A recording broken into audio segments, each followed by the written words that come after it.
Everything was perfect with my yoga instructor until my husband's private investigator showed up. What happens when a forbidden romance turns into a ticking time bomb? When love, betrayal, and revenge collide, who really wins? Stay until the end to find out. Subscribe now and let me know where you're watching from. The moment the doorbell rang, I felt my stomach twist into a tight knot. I was mid-stretch, my arms extended above my head, feeling the satisfying pull of my muscles as Ethan, my yoga instructor, stood behind me, adjusting my posture with firm but careful hands. His touch lingered just a second too long, long enough to send a thrill through me, long enough to remind me why I kept booking these private sessions. The chime echoed through the house again, more insistent this time. Ethan stepped back, his brows lifting. Expecting someone? I swallowed hard and shook my head. No, I wasn't. Daniel was away on business, and I hadn't ordered anything. No friends were supposed to drop by. So who was at the door? I walked quickly to the entrance, smoothing my tank top over my stomach, forcing my breath to steady. The moment I swung the door open, I felt it. The end of everything. A man in a gray suit stood on my front porch, holding a thick envelope in one hand and a knowing smirk on his face. Sophia Collins. I nodded, my throat suddenly dry. He extended the envelope. This is for you, from your husband. My heart stilled. From Daniel? But he wasn't supposed to be home until next week. What is this? My voice sounded small, unfamiliar. You should probably open it inside, the man said, tilting his head just slightly as if he was enjoying this. Unless, of course, you'd rather your yoga instructor take a peek too. My entire body went cold. I glanced over my shoulder at Ethan, who stood in the middle of my living room, his toned arms crossed over his chest, watching with casual curiosity. He had no idea what was happening, but I did. Daniel knew.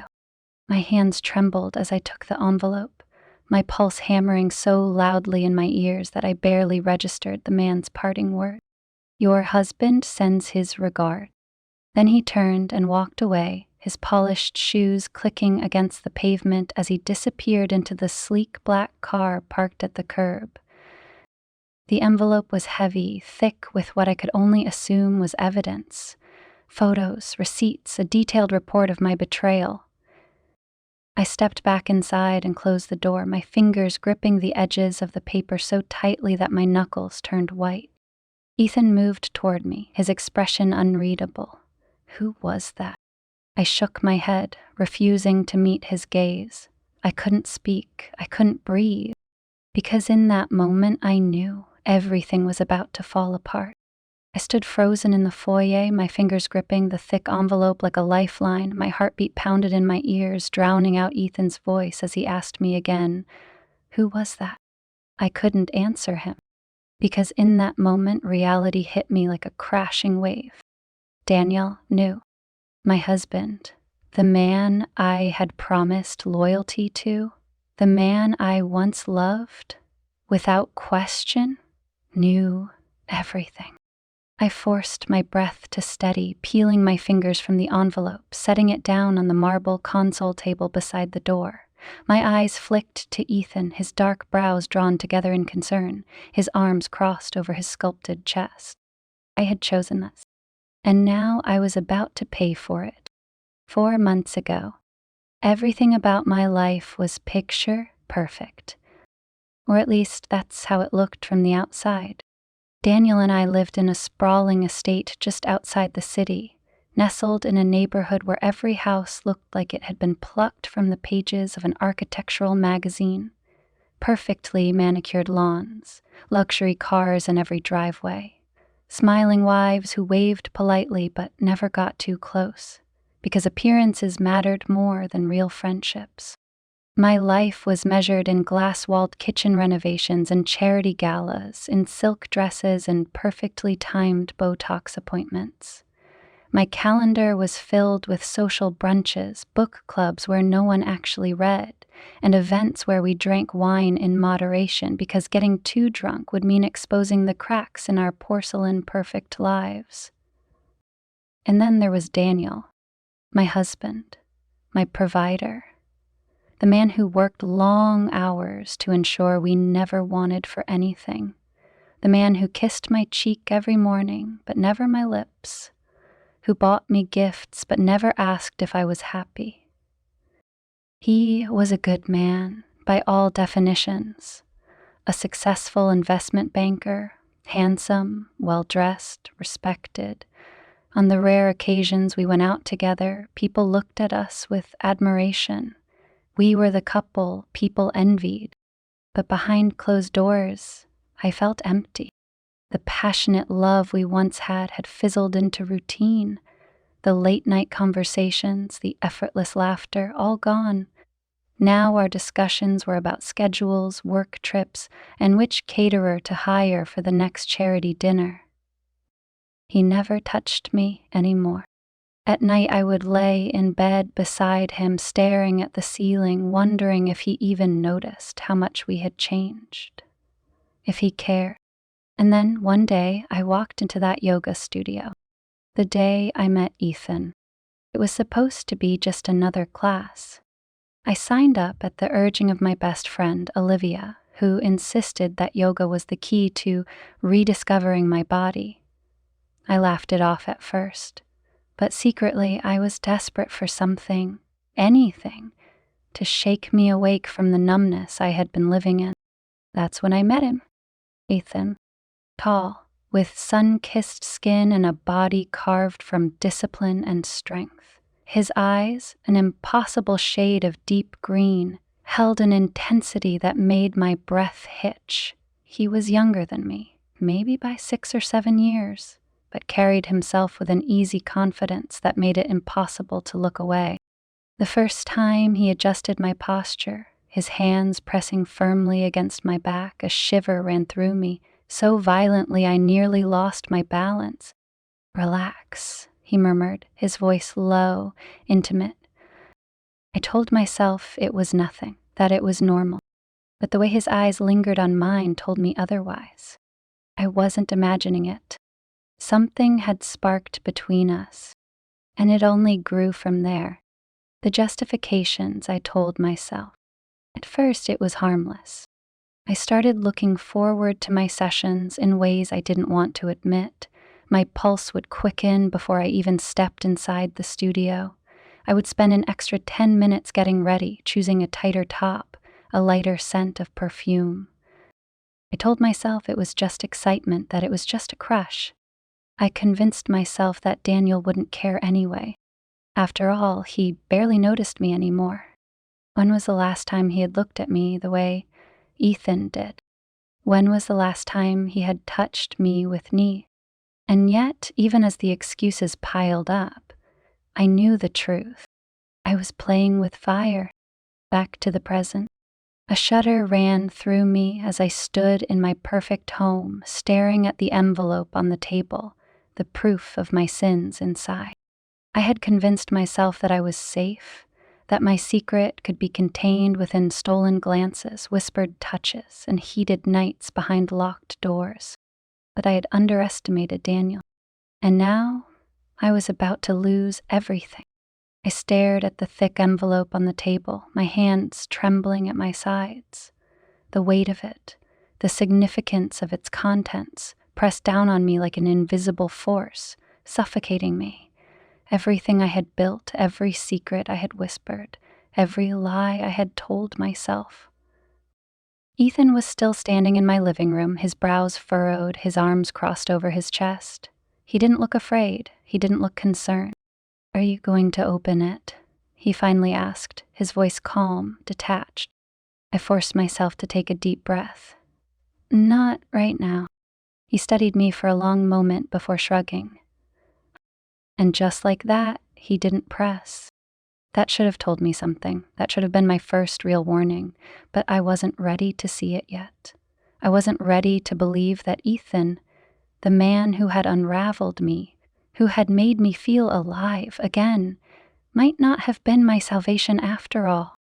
I took the envelope and pressed it against my chest, as if I could physically keep the truth from spilling out of it. And in that moment, my mind took me back to the first time I saw him. Back to the day I let the first crack form in the foundation of my marriage. 4 months ago, the first time I walked into the yoga studio, I was running late. I had spent too long staring at myself in the mirror that morning, adjusting my leggings, trying to decide if I looked stupid, desperate, like a woman chasing something she shouldn't. But the minute I stepped inside, my insecurities melted away. The studio was bright, airy, with floor-to-ceiling windows that let in golden rays of sunlight. A few women were already there, rolling out their mats, stretching in quiet anticipation. It smelled like eucalyptus and lavender, a mix of calm and indulgence.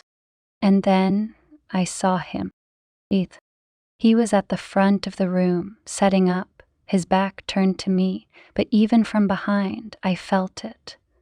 That pull. He moved with an easy grace, his body lean and powerful, his broad shoulders flexing slightly as he reached for something on a shelf. A man who knew how to control his movements, a man who knew his own strength.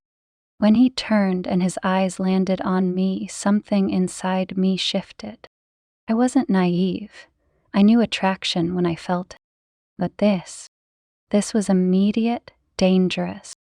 "New here?" he asked, flashing a smooth, knowing smile as he walked toward me. I nodded, suddenly unable to speak. "First class?"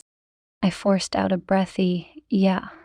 His gaze dropped, slowly, lingering for just a second too long before meeting mine again. "Welcome. I'm Ethan." I should have known then. I should have known. The first session, Ethan had a way of commanding a room. It wasn't just his voice, low, smooth, confident, or the way he moved, calculated yet effortless. It was the way he made everyone feel like they were the only one in the room. And for some reason that day, he made me feel like it was only me. I followed along with the poses, but my focus wasn't on the movements. It was on him. The way his shirt clung to his toned chest, the way his hands rested lightly on my hips when he adjusted my posture, the way he said my name. At the end of the session, he walked over to where I was rolling up my mat. "You did well," he said, his voice warm, teasing. I let out a breathless laugh. "I feel like I barely survived." "You'll get better." His eyes locked onto mine, the way a man looks at something he's already decided to take. "You should come back for private sessions. I think you'd enjoy them." I hesitated, but only for a second. Because deep down, I already knew what was going to happen, and I wanted it. The justifications. I didn't tell Daniel about my sessions with Ethan. At first, I told myself it wasn't worth mentioning. It wasn't like I had gone looking for trouble. And besides, it wasn't like Daniel cared. Our marriage had become a pattern of routine indifference. We slept in the same bed, but felt miles apart. We spoke, but never said anything meaningful. The warmth we once had, the passion, it had disappeared years ago, and had spent so long convincing myself that this was normal, that I was lucky, that I should be grateful, until Ethan made me realize how starved I was. The moment everything changed. It happened during a private session 2 weeks after I started. The class had ended. My skin was still damp with sweat, my breath heavy. I was rolling up my mat when I felt him behind me. Close, too close. I turned my head, and he was right there, his breath warm against my neck. His fingers brushed against my wrist. Light. I knew I should pull away. I knew this was wrong, but I didn't. I stayed still. And then, so softly it barely felt like a touch at all, his lips grazed my shoulder. My breath hit. "I think about you," he murmured. Do you think about me? Yes, yes, every day. But I didn't say that. I just turned, faced him, and when his lips met mine, slow and deep and devastating, I let it happen. Back to the present. I blinked, my vision swimming as I looked down at the envelope in my hand. I had been so stupid, so reckless. And now, Daniel knew everything. I looked up at Ethan, my throat dry. You should go. For the first time since the doorbell rang, something flickered across his face. Not concern, not regret, something else, something I couldn't place. And I should have paid more attention to it. But all I could think about was what was coming next, the fallout, because no matter how much I wanted to pretend otherwise, I was about to lose everything. I should have walked away. I should have stepped back, ended the private sessions, erased his number from my phone, and pretended that I had never felt the fire he ignited inside me. But I didn't. I let the flame grow, let it consume me, until there was nothing left of the woman I used to be. The night everything changed. It started with a storm. The air was thick with humidity when I arrived at Ethan's studio for my evening session. Dark clouds hung low in the sky, threatening rain.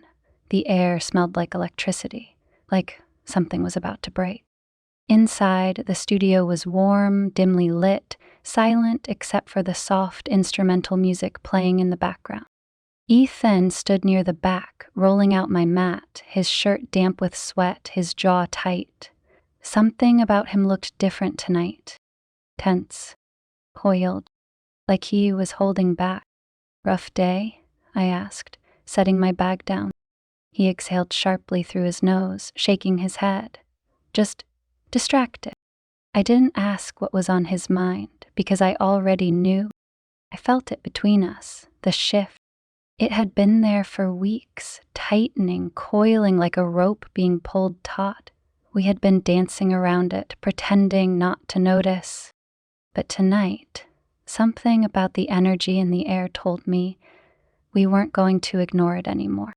Let's start, he said, his voice lower than usual, rougher. I swallowed hard and nodded, the unspoken tension. The session began like every other. We moved through the poses, his hands guiding me, adjusting me, touching me. But it was different this time, more deliberate.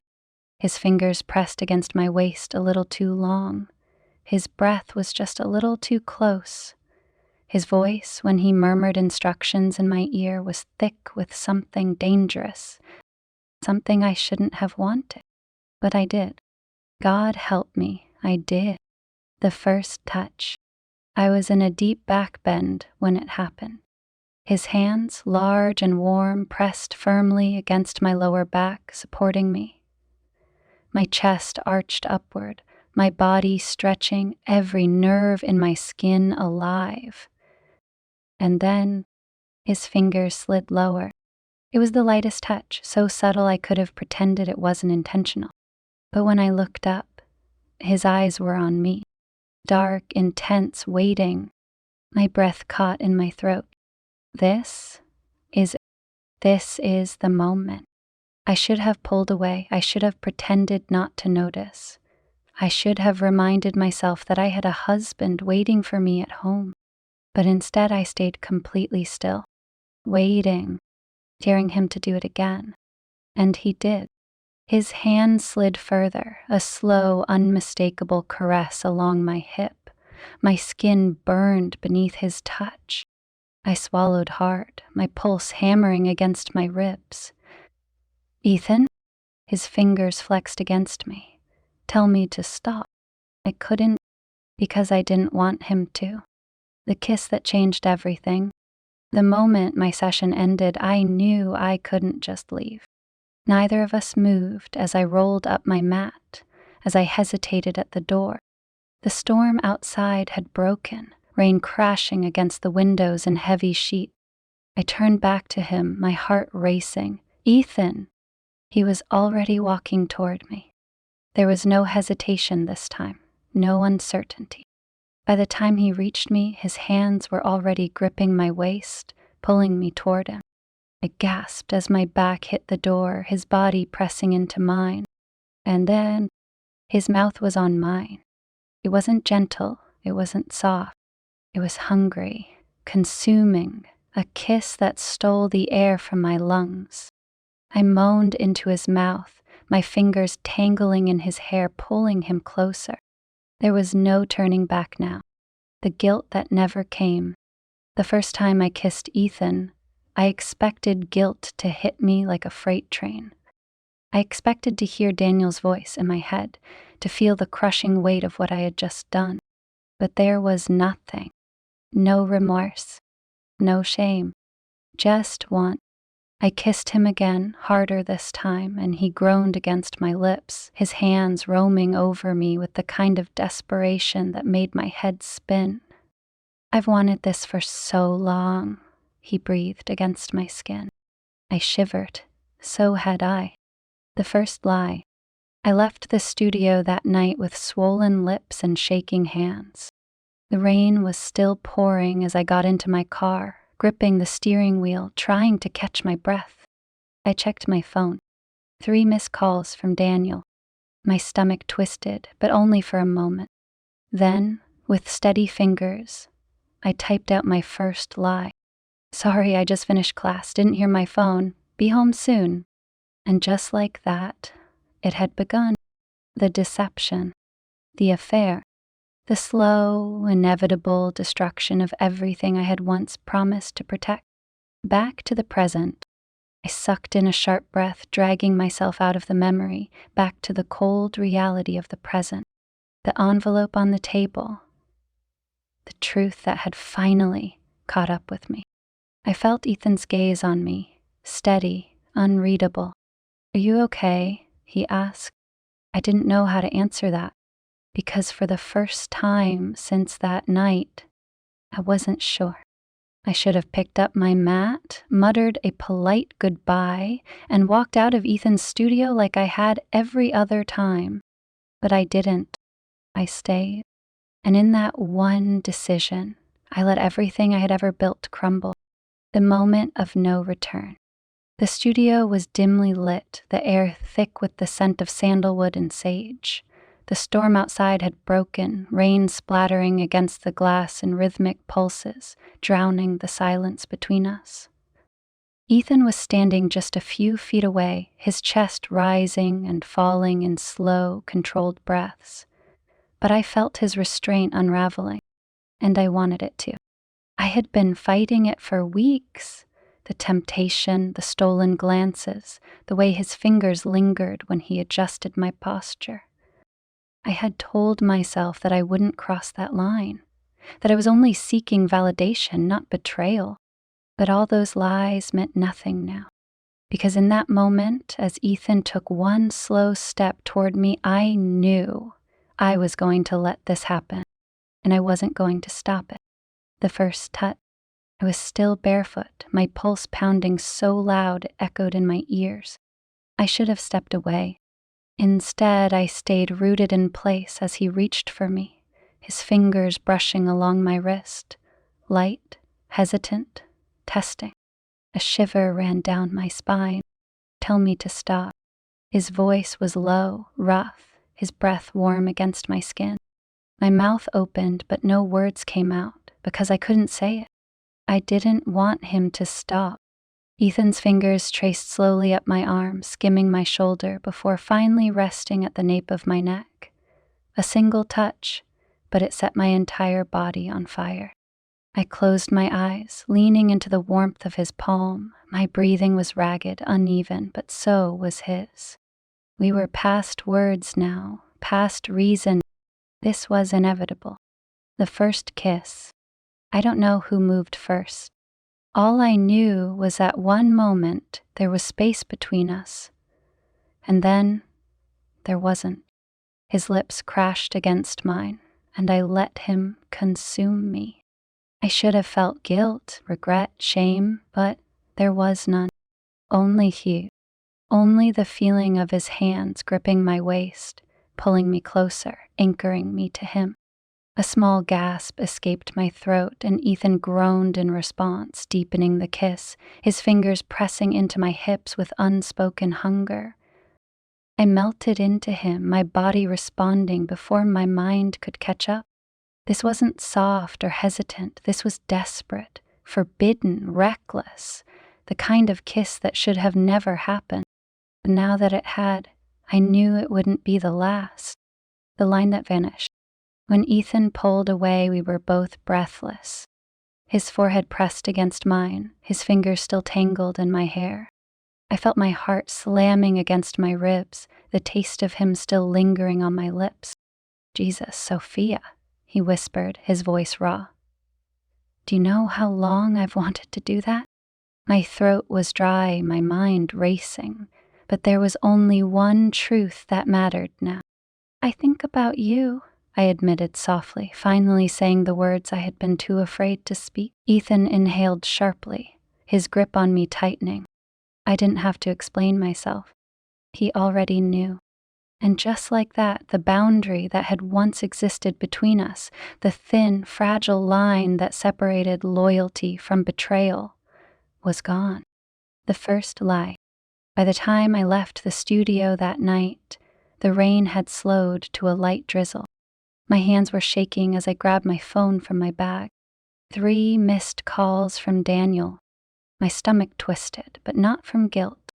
Not because I regretted what I had done, but because I didn't. I pressed my fingers against the screen, my pulse still erratic as I typed out my first lie. "Sorry, class ran late, just finished, be home soon." I stared at the message for a long moment before finally pressing send. And just like that, the affair had begun. The days that followed. The next morning, I felt different, like something inside me had shifted.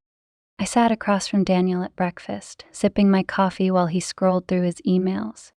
He didn't notice the way my fingers trembled around the cup, didn't notice the way I couldn't meet his eyes.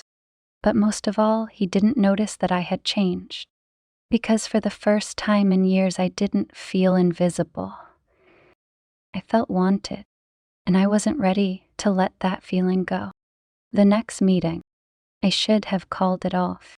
I should have texted Ethan and told him that last night was a mistake, that it could never happen again, but I didn't. Instead, I booked another private session. And when I arrived, Ethan was already waiting for me. His eyes dark, his body tense, like he had been waiting all day just to see me again. "Tell me you didn't come here just for yoga," he murmured, stepping closer, his fingers brushing the small of my back. A shiver ran through me, and I knew then this was no longer about yoga. This was about something much more dangerous, and I was ready to risk everything for it. Back to the present. I snapped back to reality, standing in my perfect home, staring at the thick envelope on the table. The one that held proof of my betrayal.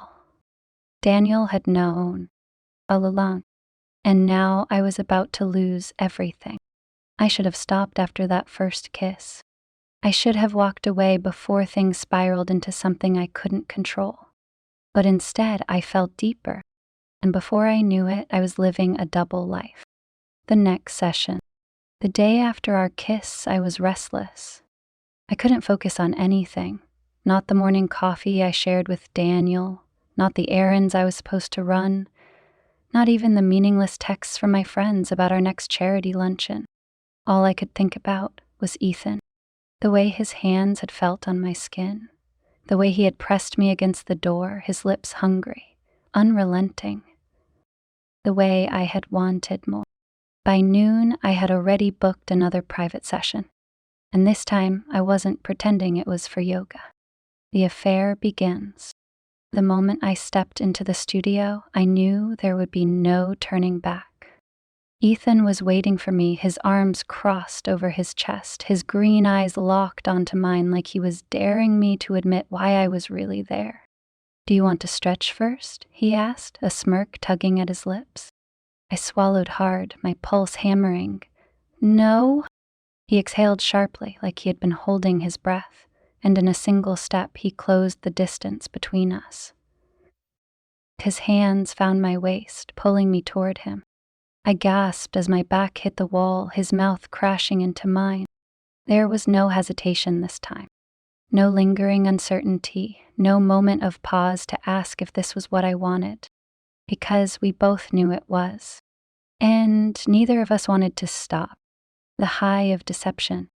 The next few weeks were a blur of stolen moments and whispered lies. I told Daniel I had taken on more yoga classes, using them as an excuse for my absence, my late nights, the glow on my skin that wasn't from exercise.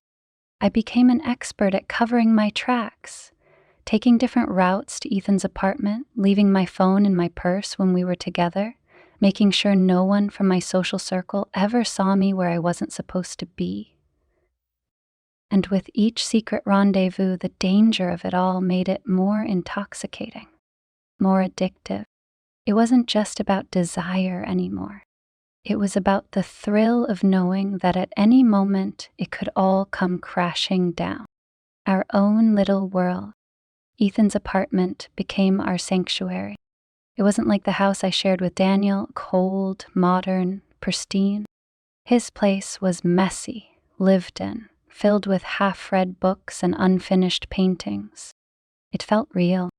And when I was there, wrapped in his sheets, I could pretend I was someone else. Someone who wasn't married. Someone who didn't have a life waiting for her outside that door. But deep down I knew this wasn't real. That sooner or later I would have to go back to the life I was betraying. And yet I couldn't bring myself to stop, because with Ethan I felt alive. The weekend escaped. It was a Friday afternoon when Ethan texted me, "Ethan, let's get away, just for the weekend, just us." My stomach flipped. I knew how dangerous this was. I knew how much harder it would be to lie about an entire weekend. But I wanted it. God, I wanted it. I told Daniel I was going on a yoga retreat, that I needed some time to myself. And as soon as he nodded, barely looking up from his laptop, I knew he had no idea what I was really doing. The beach house. Ethan had a friend who owned a beach house 3 hours outside the city. The moment we arrived, the weight of my real life melted away. There were no charity events, no perfectly curated brunches, no loveless marriage. Just him and me. We spent hours tangled in the sheets, only stopping to catch our breath, to steal lazy kisses between sips of wine on the balcony. I let him draw circles on my skin with his fingertips, let him whisper things to me that made my stomach tighten. For those 2 days, I belonged to him, and nothing else mattered. The first crack in the illusion. Sunday afternoon, I was getting dressed when Ethan leaned against the doorway, watching me. I smiled at him, still drunk on the fantasy we had created, but his face was serious. "I don't like this," he said finally. My stomach dipped. "What do you mean?" "I don't like only having you in secret." I turned back to the mirror, pretending to adjust my earring, avoiding his gaze. "You knew what this was," I murmured. "Yeah," he said, his voice quiet but firm. "But it's not enough anymore." I swallowed hard, something icy settling in my chest. "Ethan." He moved behind me, sliding his hands over my shoulders, his lips grazing my neck. "You could leave him," he whispered. "We could be together, for real." My heart stopped. This was never supposed to turn into that. This was supposed to be an escape, a fantasy. But as I turned to face him, I realized the fantasy was starting to unravel, because he wanted more, and I wasn't ready to give it to him. Back to the present. I blinked, the memory of that weekend slipping away as I stared at the envelope on the table. Daniel had known, all along, and now I was seconds away from losing everything. I turned to Ethan, who was still standing there watching me, his face unreadable. "I need to be alone," I whispered. He hesitated, but finally nodded, and as the door clicked shut behind him, I let out a breath I hadn't realized I was holding, because I knew the illusion was over, and the fallout was about to begin.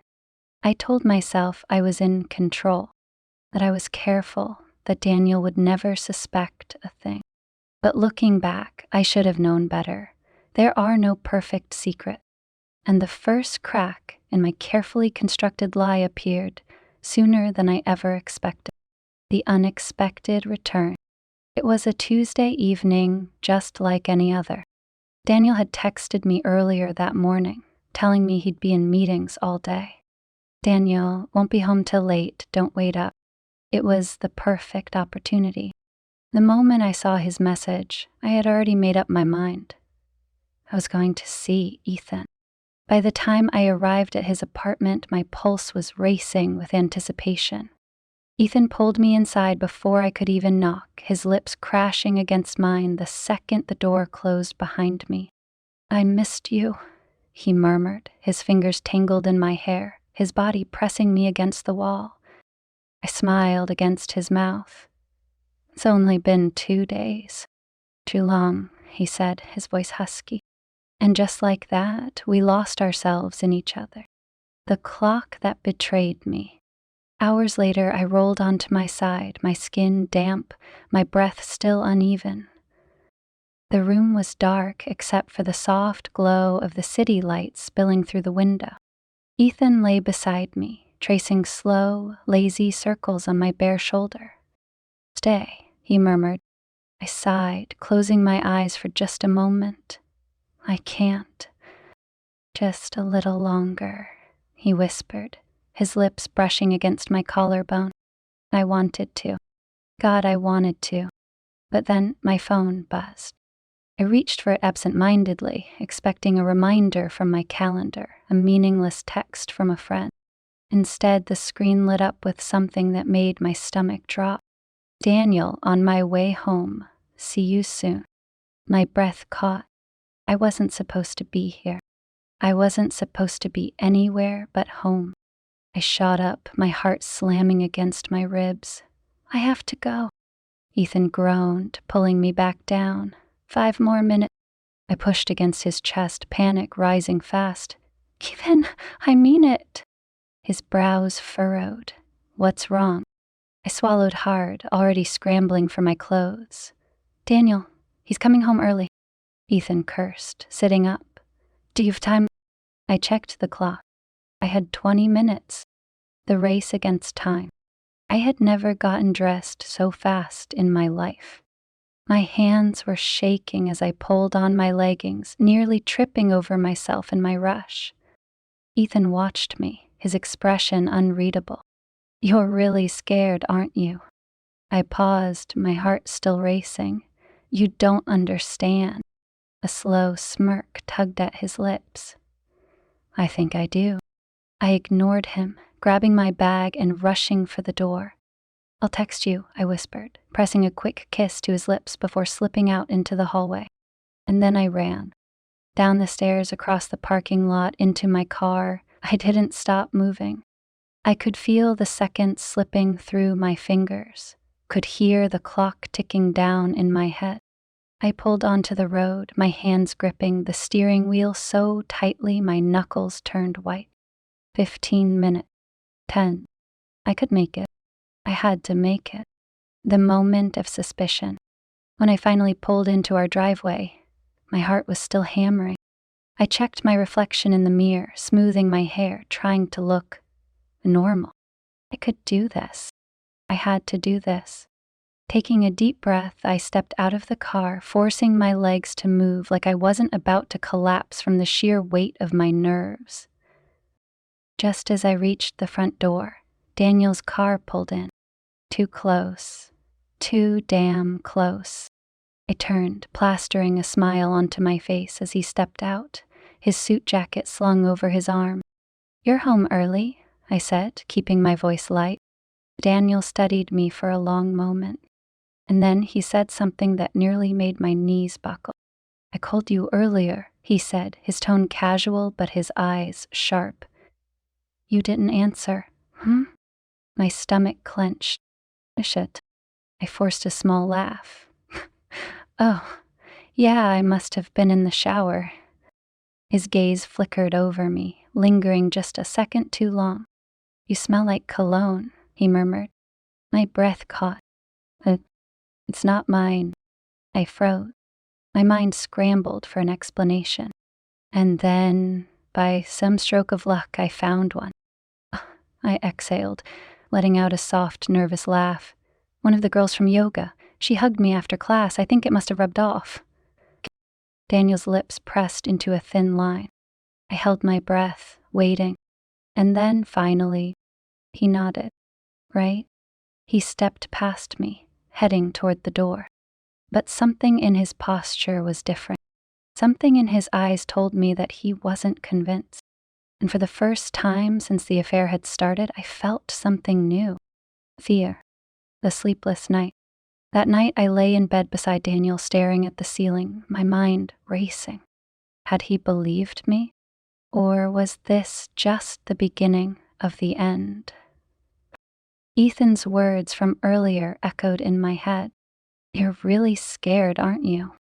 I had laughed it off then, but I wasn't laughing now, because for the first time I realized just how easily I could lose everything. And I wasn't sure if I was ready for that. Back to the present. I blinked, snapping out of the memory, my hands tightening around the envelope still sitting on the table. Daniel had known all along. I had spent so much time convincing myself I was in control, but I had been wrong. Dead wrong. And now I was about to face the consequences. I should have ended it that night. I should have taken Daniel's suspicion as a warning, as a flashing red light telling me to stop before it was too late. But I didn't, because even with the fear creeping into my chest, I still wanted Ethan. And that want was about to cost me everything. The missed calls. The next morning, I woke up before Daniel.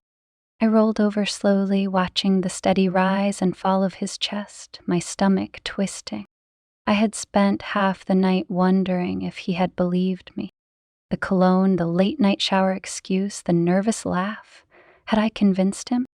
His breathing was even, relaxed. If he had suspicions, he wasn't acting on them.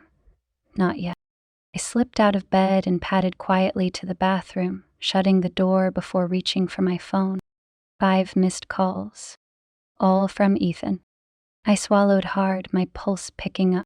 I hadn't even checked my phone when I got home last night. I had been too shaken. Now guilt churned in my stomach. Ethan, you home safe? Ethan, call me. Ethan, are you ignoring me? My fingers hovered over the keyboard. I could feel him getting impatient, restless. I needed to calm him down. Me, sorry, couldn't talk last night. Everything's fine.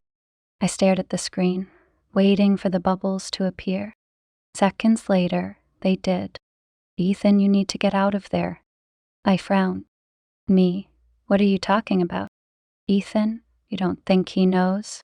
I exhaled, shaking my head. This was exactly what I didn't need right now. Me, he doesn't. He just came home early, that's all. A long pause. Then, Ethan, you're playing with fire, Sophia. I clenched my jaw, tossing the phone onto the counter. I already knew that, but I wasn't ready to stop burning. The car that was always there. That afternoon, I went to run errands. It was supposed to be a normal day. Coffee with Olivia, a quick trip to the spa, a casual excuse to get out of the house and clear my head. But something felt off. It started with the black car parked at the end of the street. I had seen it before, once, maybe twice. At first, I told myself it was nothing, but as I drove past, my stomach tightened. The same tinted windows, the same subtle, lingering presence. I tried to shake it off, convincing myself I was being paranoid. It wasn't. The first anonymous message. Later that night, as I curled up on the couch with a glass of wine, my phone buzzed. Unknown number, you should be more careful. I froze. My fingers went cold around the stem of my glass. I stared at the message, my pulse hammering in my ears. Me, who is this? No response. I swallowed hard, my mind racing. Was it Daniel? Was it someone he had hired? Or worse, was it someone else who had seen me with Ethan? I forced myself to breathe, setting the glass down with shaking hands. I needed to think. I needed to calm down. But the weight in my chest told me one thing. I wasn't careful enough. And someone was watching me. The moment I knew it was over. The next morning, I was at Ethan's apartment again. I shouldn't have. But after the anonymous text, the car on my street, the fear pressing down on me, I needed to feel something else. Ethan was waiting for me, his jaw tight, his eyes sharp as I stepped inside. "You're reckless," he muttered, closing the door behind me. I turned to face him. "What? You think Daniel doesn't know?" I flinched. "He doesn't." "He does." His voice was hard, unforgiving. I stared at him, my heart slamming against my ribs. Ethan shook his head, running a hand through his hair. "You're lying to yourself, Sophia. He's not stupid." I swallowed, my throat dry. "I don't need you to tell me how to handle my marriage," I said, my voice quieter than I wanted it to be. Ethan stepped closer, his eyes dark. "I think you do." I felt trapped. I wanted to push him away, to tell him that he didn't get to talk to me like this. But I didn't, because a part of me knew he was right, and that part of me was terrified. Back to the present. I blinked, my vision refocusing on the envelope still sitting on the table. The proof, the evidence, the undeniable truth that Daniel had known all along. I had ignored every warning sign, every missed call, every suspicious look, every gut feeling. And now I was standing at the edge of the destruction I had created. My phone buzzed again. I didn't have to look to know who it was. I already knew. The fallout had begun, and there was no way to stop it now. I didn't want to open the envelope. I wanted to pretend it didn't exist, that if I left it untouched, the truth inside wouldn't be real. But reality doesn't work that way. And my sins had already caught up with me. I reached for it with trembling fingers, my breath uneven as I slid a nail under the sealed edge. The thick paper tore easily, and as I pulled out the contents, my stomach twisted into a knot so tight it felt like I might be sick. Photographs, one after another. Me with Ethan, in his apartment outside the yoga studio, in his bed. I let out a sharp breath, my pulse hammering. It was all there. Every stolen glance, every kiss, every time I thought I had been so careful. I hadn't been careful enough, and Daniel had been watching all along. A small note was tucked between the photographs, folded neatly. I hesitated before opening it, and then with a sharp inhale, I read the word. I hope it was worth it. The room spun. My knees nearly buckled beneath me. Daniel knew. He had known for weeks, maybe months. And instead of confronting me, instead of raging, he had collected evidence. This wasn't just a betrayal. It was a war strategy. My hands shook as I set the note down, my breath coming too fast, too shallow. I couldn't think. What was he going to do? Was he going to leave me? Kick me out? Take everything? My mind raced through every possible scenario, each one worse than the last. And then my phone buzzed. A message from Daniel. "Come home. Now." A chill ran down my spine. I knew this was it. The reckoning had begun. And there was no escape. I sat frozen, my phone still clutched in my trembling hand. "Come home. Now." Daniel's message glowed on the screen, stark and commanding. It wasn't a question. It wasn't a plea. It was a summons. My breath came in shallow gasps as my mind raced through possibilities. Would he be furious? Would he yell? Would he throw me out? Or worse, had he already started the process of taking everything from me? My hands were slick with sweat as I reached for my car keys. There was no use running. He had planned this too well, and now I had no choice but to face him. The coldest homecoming. The house was eerily silent when I stepped inside. The familiar scent of fresh-cut flowers from the foyer drifted through the air, but it felt wrong now, as if I no longer belonged in this space I had once called my own. I found Daniel sitting in the living room, a tumbler of whiskey in his hand. He didn't look up when I walked in, didn't speak. He just sat there, his fingers tapping against the crystal glass, his eyes fixed on the ice swirling in the amber liquid. My heart pounded so loud I was sure he could hear it. I swallowed hard, my voice barely above a whisper. Daniel? Slowly he lifted his head, his gaze meeting mine for the first time since this nightmare began. But it wasn't rage I saw in his eyes. It was something far worse. Indifference. A slow smirk tugged at the corner of his lips. You got my gift, I assume? My stomach churned. Gift. The envelope. The photos. The note. I nodded, my throat too tight to speak. Daniel leaned back in his chair, stretching his legs out, studying me like I was a puzzle he had already solved. I have to hand it to you, Sophia, he said finally. I almost believed you. For a while. The words cut. You started, but he held up a hand. You. Don't, he interrupted, his voice cold, detached. We're past that. I clenched my jaw, my nails digging into my palms. Are you going to... I swallowed, forcing the words out. Divorce me? Daniel let out a low chuckle, shaking his head. Oh, Sophia, he murmured. You think this is just about a divorce? My breath caught. He stood slowly, setting his drink down on the glass coffee table.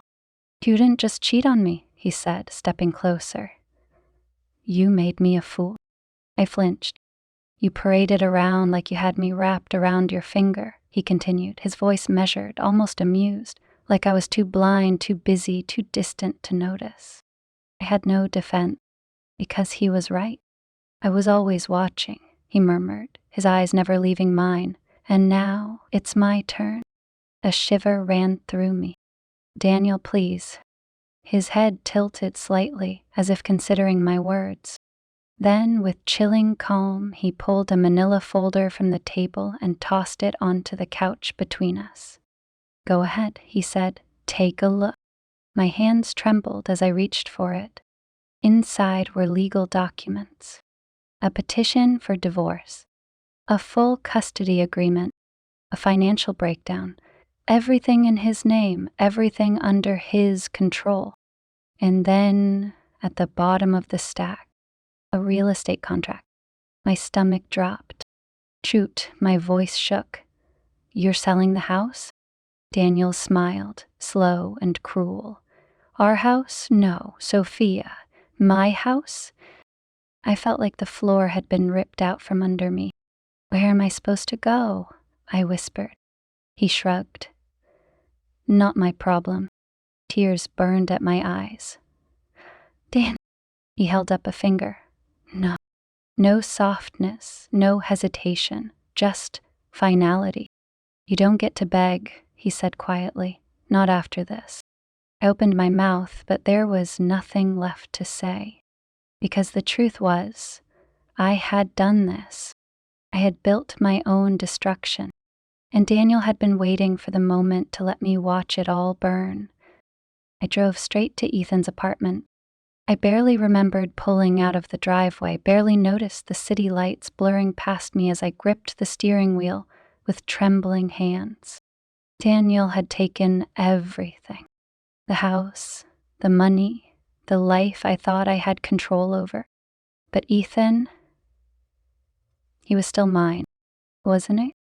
I needed to see him, to feel his hands on me, to hear him tell me that this wasn't the end, that I wasn't completely alone.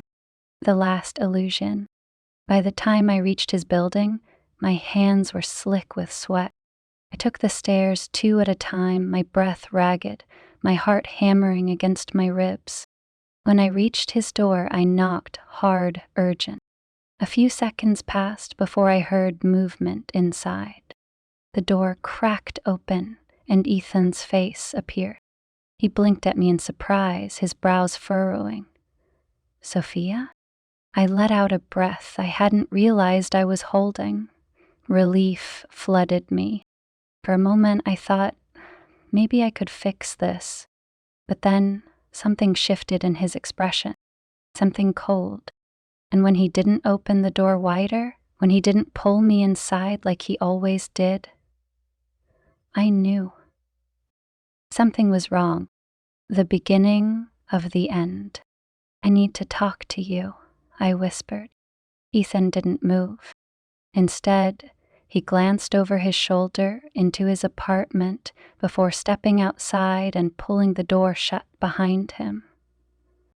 A strange, icy feeling settled in my stomach.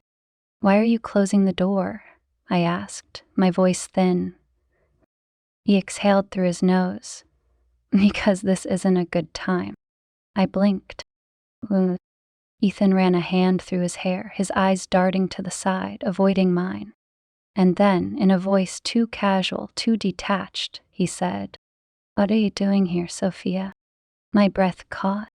"Daniel knows," I blurted, my voice shaking. "He found out. He's taking everything." Ethan's face remained carefully blank. I waited for him to react, to pull me into his arms, to tell me that it didn't matter, that he wanted me anyway. But instead, he let out a slow sigh and ran a hand down his face, and I felt the floor shift beneath me. "You're not saying anything," I whispered. Ethan rubbed the back of his neck, looking uncomfortable. I shook my head, stepping closer. "Ethan, tell me what's going on." His jaw tightened. "Look, Sophia." His hesitation sent ice through my veins. "I didn't think it would get this far," he admitted. "I thought—" He exhaled sharply. "I thought we were just having fun." Fun. The word hit me like a slap. The final betrayal. I took a step back, my pulse roaring in my ears. "You thought we were just having fun?" I repeated, my voice barely above a whisper. Ethan shrugged. A fucking shrug. "It was never serious, Sophia." My mouth went dry, "But you told me—" "Come on," he muttered, shaking his head. "You knew what this was." I felt like the walls were closing in around me. "You knew what this was. A fling, a game, a temporary distraction." My mind spun, flashing through every whispered promise, every stolen moment. The way he had touched me, the way he had looked at me. Had it all been a lie? "I left everything for you," I choked out. I have nothing now, Ethan." He let out a slow breath. "That's not my problem, Sophia." I staggered back, like he had physically struck me. Not his problem. Not his problem. I had been so blind, so fucking stupid. Because Ethan, he had never been mine to begin with. I was just his entertainment. And now that the game was over, he was walking away, the door that closed. I felt the tears burning behind my eyes, but I refused to let them fall. Not in front of him. Not now. Ethan sighed again, rubbing his temple. "Look, I don't know what you expected, but..." I cut him off. "Forget it." My voice was cold, dead. I straightened my shoulders, forcing my hands into fists to stop them from shaking. I had already lost everything. I wouldn't let him see me fall apart too. Ethan opened his mouth to say something else, but I turned on my heel before I could hear it. And without looking back, I walked away. I didn't run. I didn't cry. I just kept moving. And as I stepped into the cold night air, one thought echoed in my head. This wasn't just the end of my marriage, it was the end of me. I drove aimlessly for hours. The city lights blurred past me, neon streaks against the dark windshield.